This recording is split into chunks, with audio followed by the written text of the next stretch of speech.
Hi, I'm Lee Moreland, and I'd like to talk to you about the St. John's Cathedral Library. I think most of us are familiar with the library space. It's a great place to gather between services, and there are meetings that take place there during the week. But you may not know about the library collection itself. There are literally thousands of books in our library, and they're not just books about religious topics. They're books about any topic. At the end of this interview, we'll share a link to our online card catalog, and I would encourage you to take a look. I think you'll be impressed. This week, we continue highlighting the best books in our collection, and those are books by local authors. And this week, it's Finding Plan B by Talas Shatara.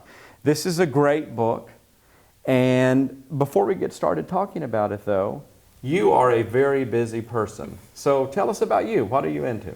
Well, born and raised in Knoxville. I don't look or sound like it, but I am. And so born and raised, went to UT, studied journalism. I ended up moving to Nashville for a couple of years. And, when you're born and raised somewhere, you want to see what else is out there. Right. And so I kind of jumped ship, and COVID happened, and it was very hard to survive out there. And at that point, I just came back, and it's led me to my job where I am now. I am the host of Living East Tennessee. It's the lifestyle show on Channel 6, on WATE 6 on your side.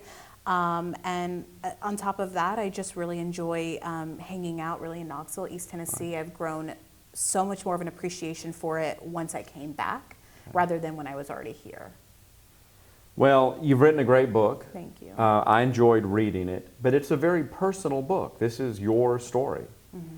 So tell me about your decision to write it.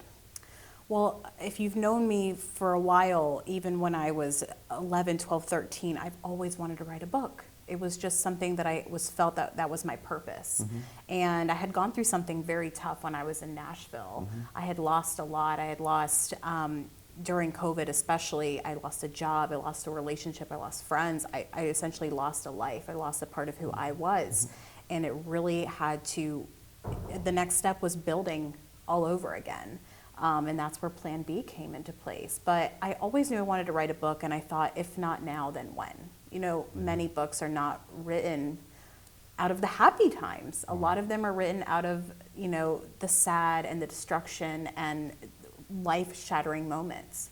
And I knew that this was the time. And so that's when I decided to do it. Great. Finding Plan B, it's a great name. I think all of us, everybody, men and women, find ourselves in a situation where we need a plan B, and we've got to come up with one. Mm-hmm. So when people find themselves in that spot, what's the first thing you need to know? Well, I always say, and I wrote this in my book, Plan Bs, I have a love-hate relationship with them, because a Plan B is telling you that you really want something, but you know that there's a possibility it's never going to happen for you, mm-hmm. or to keep your expectations low.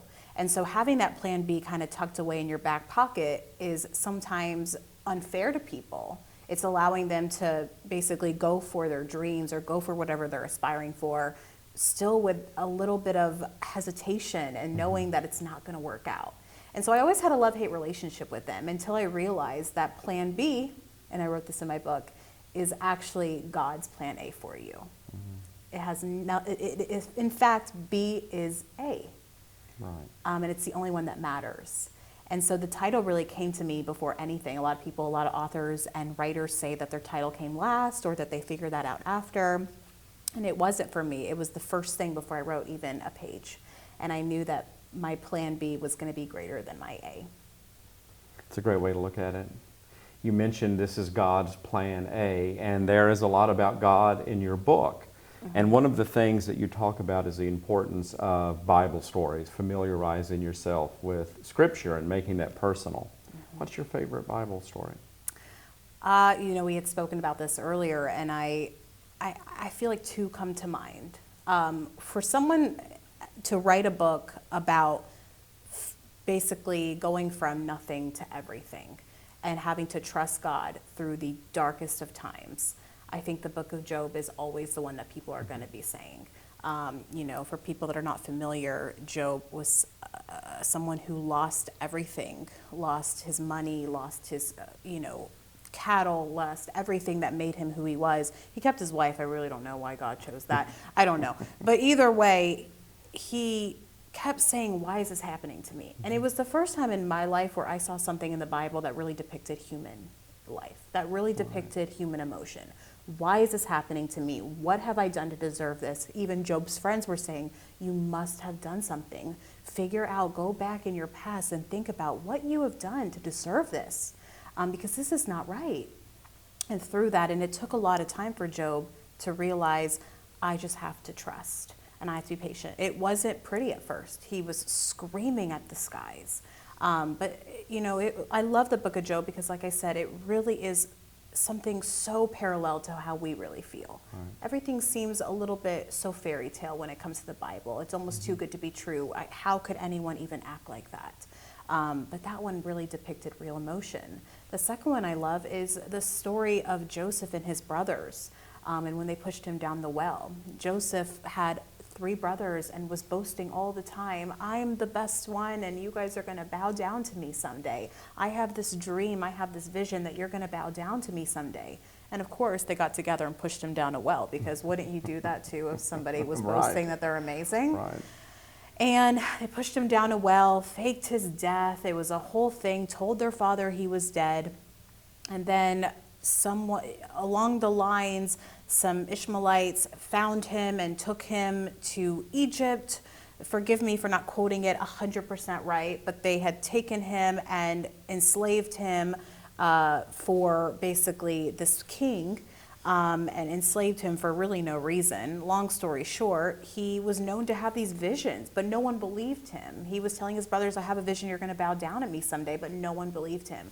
Well, one day, the king had said, I have this vision and I had this dream and I need someone to depict it for me. So grab Joseph from jail and have him depict it for me.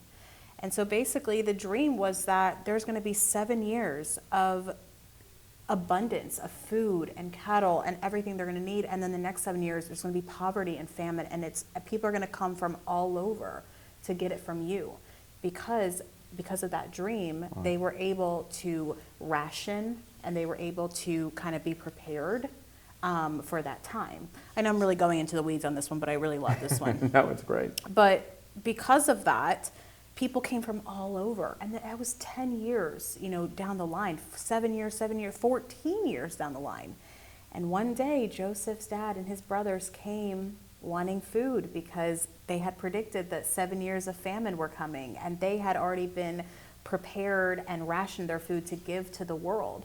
And they came and they bowed down to Joseph, who was at that point indicted like a king or indicted responsible of this whole operation. Mm-hmm. And they bowed down to him for food.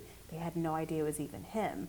And I thought, that's the moment that he knew they were going to bow down to him. And in that moment, I thought, success is the best revenge. That's what I took from that. I took that your success will make the noise for you. I know it took a long time for me to get to that, but it did. And those two are my favorite Bible stories. It's the ones I live through every single day.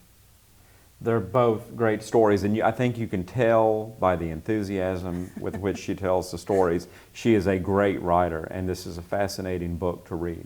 Thank you. So what's next for you? Gosh, I always joke, Plan C. Plan C's next. No. I've always wanted to continue writing. I don't know what's next. This book was born out of a very sad time in my life, so I don't want to have to go through something very sad to have something creative be born out of it again.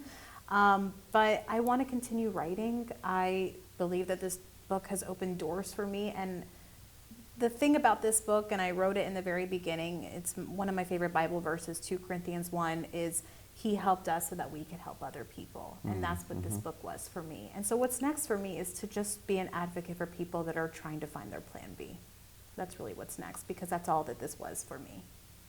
Well, that's great. Thank you. Thank you so much for doing this. Thank you. Soon we'll have an opportunity for you to meet Tala. There'll be a book signing and you can get a copy of the book, and that will be in the Cathedral Library, and the Cathedral will be sending out information about that. So Tala, thank you very much. Thank you. And thanks to all of you for watching the last several weeks. If you've enjoyed this, I hope you'll come back in the fall, because we'll do another round of the Cathedral Writers Series and featuring new authors and new books. So thank you very much.